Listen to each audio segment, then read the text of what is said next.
भालचंद्र गणपतीची कथा. प्राचीन काळी एकदा भगवान गणेश कैलासावर त्यांच्या आई पित्यांसह भगवान शंकर आणि माता पार्वती यांच्या सहवासात होते. त्या दिवशी पौर्णिमेची रात्र होती.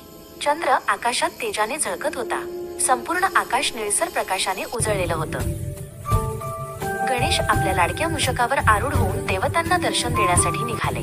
त्यांनी आपल्या विशाल पोटात मोदक, लाडू आणि विविध पदार्थ प्रसाद म्हणून घेतले होते. तेव्हा चंद्रदेव आकाशातून हे दृश्य पाहत होते. गणेशाचं थोडं गोलसर रूप, त्यांच्या चालण्याची गोड ढब आणि उत्साहाने डोलणारा मूषक हे पाहून चंद्रदेवाला हसू आलं. म्हणाला, हा कसा देव एवढं मोठं पोट आणि मूषकावर बसून फिरतो? हे ऐकताच गणेशाच्या चेहऱ्यावरचं हसू नाहीसं झालं. त्यांनी शांतपणे चंद्राकडे पाहिलं आणि म्हणाले, अभिमानाने झळकणाऱ्या चंद्रा, तू सौंदर्यावर गर्व केलास. आजपासून तू तुझं तेज गमावशील. लोक तुझं दर्शन केल्यावर दोषाला बळी पडतील. क्षणातच चंद्राचं तेज हरपलं. तो काळवंडला. आकाश काळोखाने व्यापलं. देवगण भयभीत झाले. संपूर्ण जग अंधारात बुडालं. देवगण आणि ब्रह्मा विष्णू भगवान गणेशाच्या शरण आले. त्यांनी प्रार्थना केली, हे गणनायक, चंद्रदेवाने खरोखरच अहंकार केला, पण त्याचं तेज हरपल्याने सृष्टीचं संतुलन बिघडत आहे. त्याला क्षमा करा.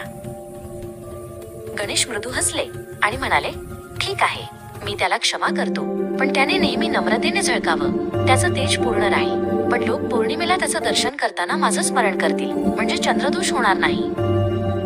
तेव्हापासून गणेशाच्या कपाळावर चंद्राचा अंश ठेवण्यात आला. एक अर्धचंद्र त्यांच्या भालावर शोभू लागला. देवगण म्हणाले, तू चंद्राला आपल्या भालावर धारण केलंस, म्हणून तुझे नवीन नाव असो भालचंद्र, भालावर चंद्र धारण करणारा. त्या दिवसापासून गणेशाच्या कपाळावर तेजस्वी अर्धचंद्र झळकतो आणि त्यांना म्हणतात भालचंद्र गणपती, जो शांती, सौंदर्य आणि नम्रतेचे प्रतीक आहे. व्हिडिओ आवडला असेल तर लाईक करा आणि श्री गणेशाच्या 108 नावांची कथा पाहण्यासाठी चॅनलला सबस्क्राईब करा.